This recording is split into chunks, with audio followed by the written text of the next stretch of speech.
اللہ نے فرمایا کہ وَاتَّقُوا فِتْنَةً لَا تُصِيبَنَّ الَّذِينَ ظَلَمُوا مِنْكُمْ خَاصَّةً، ڈرو اس فتنے سے جو صرف خاصتاً کسی کا نہیں ہوگا بلکہ عام ہو جائے۔ تو اس سے کیا مراد؟ بعض علماء نے تو فرمایا کہ اس سے مراد جو ہے یہ صحابہ کے دور کی ہی بات ہے کہ جب حضرت عثمان شہید ہوئے رضی اللہ تعالی عنہ وارضاہ، حالانکہ وہ خلیفہ راشد تھے، ثالث الخلفاء تھے، داماد محمد مصطفیٰ تھے، ذی النورین تھے، ذی الحیاء تھے اور مظلوم شہید۔ تو اس وقت جو منافقین نے، اس وقت جو سبائی ٹولے نے آ کے ایسی سازش کی کہ نتیجہ حضرت عثمان شہید ہو گئے، تو یہ ایک بہت بڑا فتنہ تھا، ایک بہت بڑی آزمائش تھی۔ اور اس کے بعد پھر دروازہ کھل گیا فتنے کا کہ سیدہ عائشہ، عبداللہ ابن زبیر، طلحہ، ان سب کا مطالبہ تھا کہ سب سے پہلے حضرت عثمان کا قصاص لیا جائے، چونکہ خلیفہ ثالث اور حرم نبوی میں مدینہ منورہ میں مظلوم شہید ہوا ہے، اور ان کے شہید کرنے والے جو ہیں وہ حضرت علی کے ساتھ بیٹھے ہوئے ہیں۔ تو حضرت امیر معاویہ رضی اللہ تعالیٰ نے بھی یہی مطالبہ کیا کہ مہربانی کریں ان سے ہر حال میں قصاص لیا جائے، اللہ کا بھی حکم یہی ہے کہ قصاص لیا جائے۔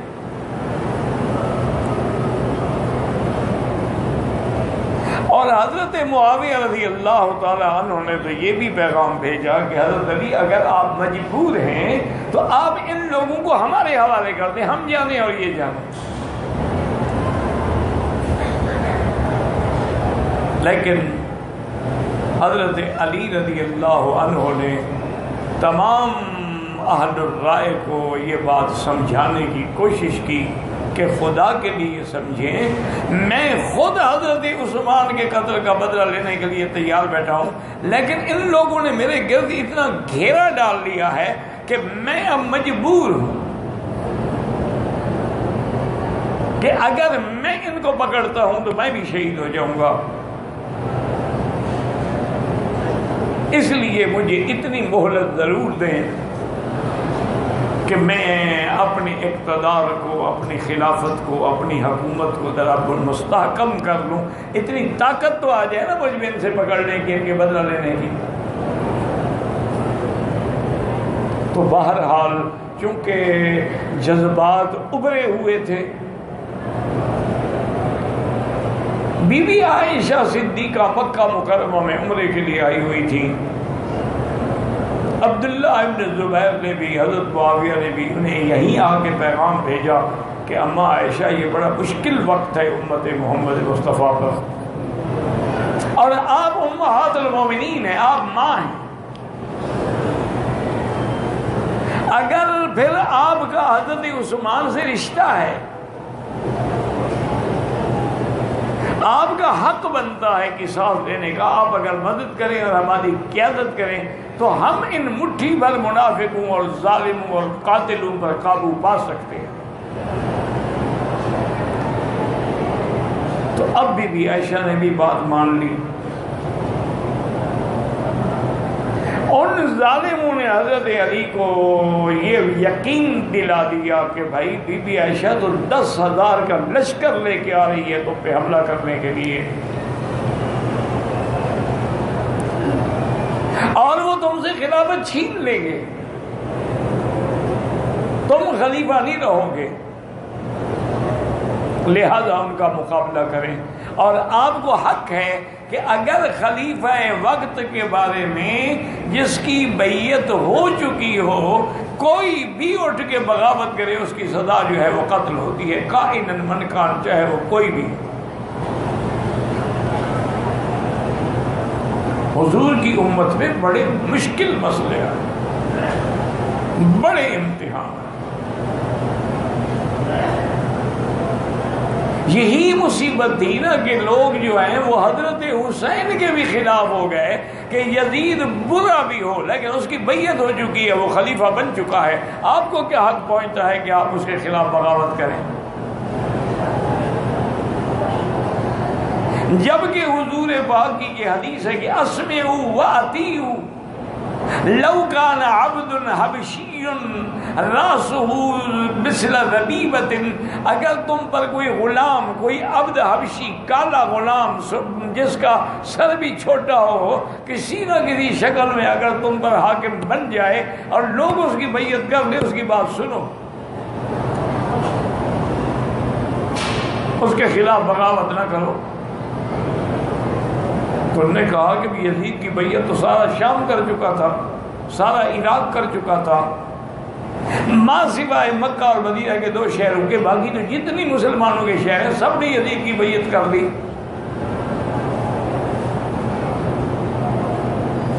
اس لیے بڑے بڑے مشکل مسائل آئے ہیں، اور اس کا نتیجہ یہ نکلا ہے کہ انہی واقعات کو لے کر آج تک حضور کی امت کو گمراہ کیا جا رہا۔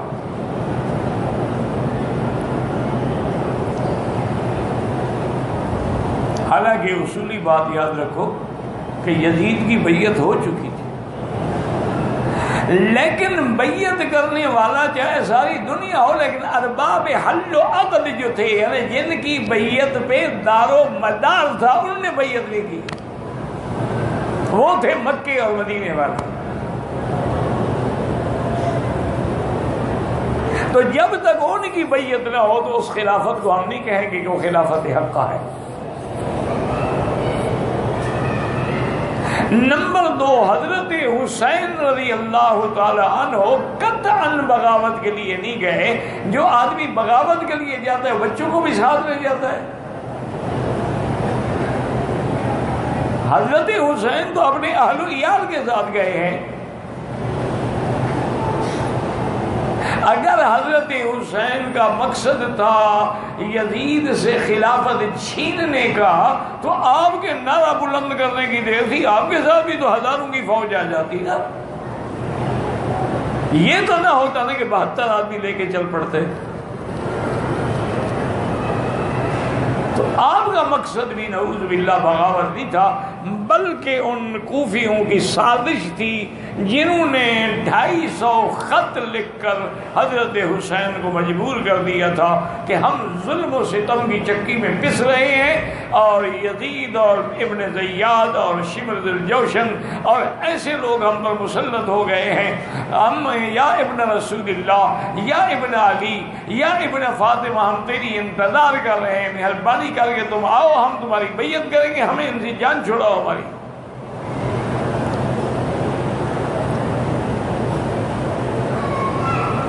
اسی لیے عرب کے اندر ایک مثال ہے کہ کوفی لا یوفی، کوفی کبھی وفا نہیں کرتا۔ اسی مسجد الحرام میں حضرت عبداللہ ابن عمر، حضرت عمر کے بیٹے رضی اللہ عنہ بیٹھے ہوئے تھے کہ ایک آدمی احرام میں تھا، وہ حاضر ہوا اور اس نے کہا کہ یا عبداللہ ابن عمر، میں محرم ہوں، میں نے احرام باندھا ہوا ہے، لیکن اتفاق کی بات یہ ہے کہ ایک مچھر میرے ہاتھ پہ بیٹھا، میں نے مارا تو مچھر بھی مر گیا، اس کا خون جو ہے میرے بدن پر بھی اور احرام پہ بھی لگ گیا، اس کے بارے میں کیا حکم ہے؟ حضرت عبداللہ انہوں نے اس کی شکل دیکھی نا، فرمایا میں نے اینہ انت، کہاں کیوں تم بھی؟ انہوں نے کہا میں کوفے کا ہوں۔ آپ نے خادم کو حکم دیا کہ اس کو کان سے پکڑو اور حرم سے نکال دو۔ قتلوا حسینا یسألون عن دم البعوضۃ، حسین کا خون پی گئے ہیں، ظالم مچھر کے خون کا بدلہ پوچھنے آیا۔ انہوں نے کہا یہ کیسے لوگ ہیں؟ ویسے مسئلہ یہ ہے کہ کچھ بھی نہیں ہوتا، مچھر مار دو یا مکھی مار دو یا کوئی مار دو، احرام میں کوئی فرق نہیں ہوتا۔ احرام میں موذی چیزوں کو مارنے کی اجازت ہے، بچھو آگے آ گیا، کوئی سانپ آگے آ گیا، یہ تھوڑا کہیں گے کہ جناب ہم احرام میں آئے ہیں آپ ہمیں ڈس لیں۔ موذی جو ہے اس کو ایذا دینے سے پہلے مارنا جائز ہے۔ تو اب حضرت حسین تو اس لیے گئے ہیں، وہ تو جنگ کرنے گئے ہی نہیں ہیں۔ پھر انہوں نے مسلم ابن عقیل کو بھیجا، وہ بھی بچوں کے ساتھ گئے ہیں۔ جاتے ہوئے ہزاروں کی تعداد نے بیعت کر لی۔ انہوں نے خط لکھا تو حسین کو کہ جو خط آپ کو بھیجے گئے وہ درست ہے، سارے آپ کی بیعت کے منتظر ہیں۔ حضرت حسین یہاں سے چلے اور وہاں جناب ابن زیاد کو حکم ملا، اس نے آگے مسلم ابن عقیل کو بچوں کے ساتھ شہید کر دیا۔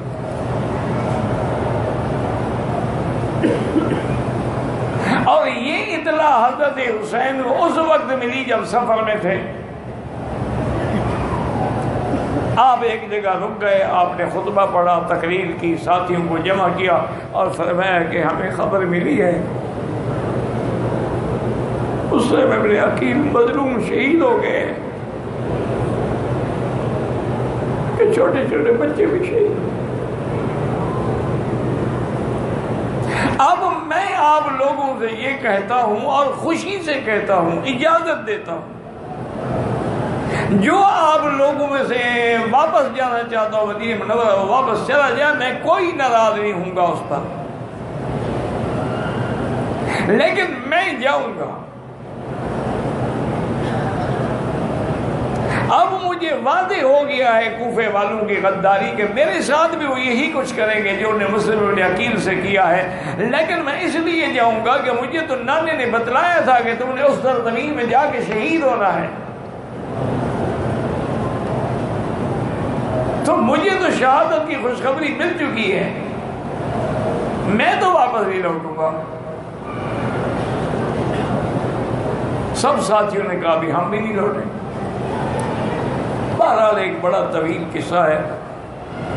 تو پھر ابن زیاد نے ایک وفد بھیجا حضرت حسین کی خدمت میں کہ حضور آپ مہربانی کریں، اگر آپ یہاں آئیں گے تو پھر ہم آپ سے کوئی رعایت نہیں کریں گے۔ اب حضرت حسین نے فرمایا کہ دیکھو میری 3 شرطیں ہیں۔ ایک شرط تو یہ ہے کہ میرا راستہ کھول دو، انا ارجع الی مدینہ رسول اللہ، میں پھر مدینے واپس چلا جاؤں۔ اور دوسری شرط یہ ہے کہ مجھے خود یزید کے پاس لے چلو، میں یزید کے ساتھ خود بات کروں گا۔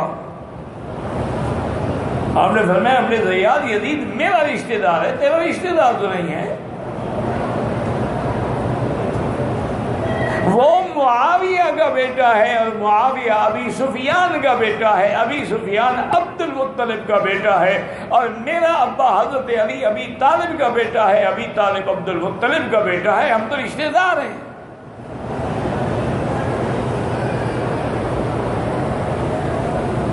مجھے جانے دو۔ اچھا ایک روایت میں یہ بھی ہے کہ ان اضع یدی علی یدی، چلو میں اس کے ساتھ خود بیعت کر لوں گا۔ اور تیسری شرط یہ ہے کہ نہ مجھے مدینے جانے دو، نہ یزید کے پاس جانے دو، تو کسی اور بارڈر کو کھول دو، کسی اور ملک کی سرحد کو کھول دو، مجھے ادھر جانے دو تاکہ میں اس ملک میں چلا جاؤں اور یہ جنگ نہ ہو، قتال نہ ہو، فساد نہ ہو۔ لیکن انہوں نے بات نہ مانی۔ اب اگر تو حضرت حسین کا خروج تو نہ ہوا نا، وہ تو واپس آنا چاہتے ہیں، وہ تو مظلوم ہے۔ تو اب ان کی شہادت جو ہے وہ شہادت مظلوم کی شہادت ہے، اب اس میں کسی کو اعتراض کرنے کا کوئی حق بھی نہیں پہنچتا ہے، کوئی خارجی کوئی نصبی بھی اعتراض نہیں کر سکتا کہ آپ نے کہہ دیا میں واپس جانے کے لیے تیار ہوں، میں یزید سے ملنے کے لیے تیار ہوں، پھر کیا مانا کہ ان کو شہید کیا جائے؟ تو اس لیے بڑے بڑے اسلام پہ آزمائشیں آئی ہیں، بڑے بڑے مشکل دور آئے ہیں۔ اب اسی طرح دیکھیں کہ ادھر سے سیدہ عائشہ کے ساتھ لشکر ہے، ادھر سیدنا علی نکلے۔ حضرت حسن اور حضرت حسین نے بڑی کوشش کی، کہا کہ یا امیر المومنین مہربانی کریں آپ نہ جائیں مدینہ چھوڑ کے، اور بی بی کے مقابلے پہ نہ جائیں، وہ امہات المومنین ہے، وہ آپ ہی بھی تو ماں ہے۔ حضرت فرمایا بیٹا میں ان کے ساتھ جنگ کے لیے نہیں جا رہا۔ انہوں نے کہا جب لشکر ساتھ ہوگا تو جنگ تو ہو سکتی ہے۔ بہرحال دونوں ایک مقام پہ آ کے رک گئے۔ سیدہ عائشہ نے بھی اپنے لشکر کو روک دیا، حضرت علی نے بھی روک دیا۔ حضرت علی نے پیغام بھیجا کہ میں آپ سے بات کرنا چاہتا ہوں۔ بی بی نے فرمایا تم میرے بیٹے ہو، پوچھنے کی کیا ضرورت ہے، جب چاہو آ جاؤ۔ حضرت علی گئے، دونوں ماں بیٹے نے بات کی، حقائق رکھے۔ حضرت علی نے اپنی مجبوریاں بیان کی، حضرت عائشہ نے اپنے استحقاق کے قصاص عثمان بیان کیا۔ تو حضرت علی نے کہا اماں میں آپ کے مطالبے کا بالکل حامی ہوں، مجھے مہلت دے دیں کچھ عرصے کے لیے، میں آہستہ آہستہ آہستہ مدینے پہ کنٹرول کر کے ان ظالموں پہ کنٹرول کروں۔ بی بی عائشہ اور حضرت علی کی صلح ہو گئی، تو لہذا وہ تو دونوں فتنے سے بچ گئے۔ اور جناب دونوں لشکروں میں اللہ اکبر کے نعروں کی فضا گونج اٹھی ہے اور خوشیاں منائی جا رہی ہیں، اور حضرت علی نے آگے مبارک دی، بی بی عائشہ نے مبارک دی، ایک دوسرے کے خوش ہو رہے ہیں۔ لیکن اب منافق جو قاتلین عثمان تھے ان کو اپنی موت نظر آ گئی کہ اگر ماں بیٹے میں صلح ہو گئی حضرت علی کی طاقت بڑھ جائے گی، اس کے بعد ہمیں تھوڑا معاف کرے گا حضرت علی، حضرت علی تو مجبور ہے۔ انہوں نے کیا کیا کہ دو دستے بنائے 40-50 آدمیوں کے، کہ ایک دستہ رات کی تاریکی میں جب بالکل رات کا آخری حصہ ہو، لوگ نیند میں ڈوبے ہوئے ہوں، حضرت عائشہ کے کیمپ پہ حملہ کر دیں، اور ایک حضرت علی کے کیمپ پہ حملہ کر دیں۔ وہ کہیں عائشہ کی فوج آ گئی، وہ کہیں علی کی فوج آ گئی۔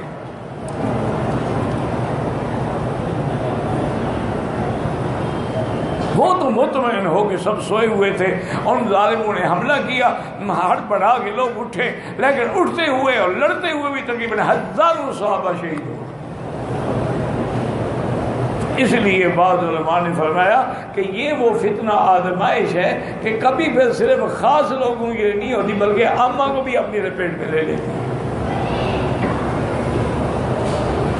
ایک تو اس آیت کا مطلب یہ لیا گیا ہے، اور ایک آیت کا مطلب یہ لیا گیا ہے کہ اس کا تعلق چاہے نزول کا اصحاب بدر ہوں، چاہے نزول اصحاب رسول اللہ ہوں، لیکن حکم قیامت تک عام ہے کہ اگر برائی ہو رہی ہو اور تم برائی کو نہیں روکو گے تو اللہ کا عذاب آئے گا تو تمہیں بھی ساتھ لے جائے۔ اس کی مثال حدیث میں حضور پاک نے فرمائی کہ اگر کشتی والے نیچے سوراخ کر لیتے اور اوپر والے ان کا ہاتھ نہ پکڑتے دونوں ڈوب جاتے۔ اس لیے علماء نے فرمایا کہ یہ آیت جو ہے قیامت تک عام ہے کہ اگر آپ کسی شہر میں ہیں، کسی ملک میں ہیں، تمہارے اندر طاقت ہے کہ برائی روکو تو روک دو، طاقت نہیں ہے کہنے کی طاقت ہے تو کہو، اگر اتنا بھی نہیں ہے تو اس بستی کو چھوڑ دو، نکل جاؤ، اس میں نہ رہو جس میں گناہ ہوتے ہیں، ورنہ اگر اللہ کا عذاب آئے گا تو سب کو اپنی پکڑ میں لے لے گا، کسی کو نہیں چھوڑے گا۔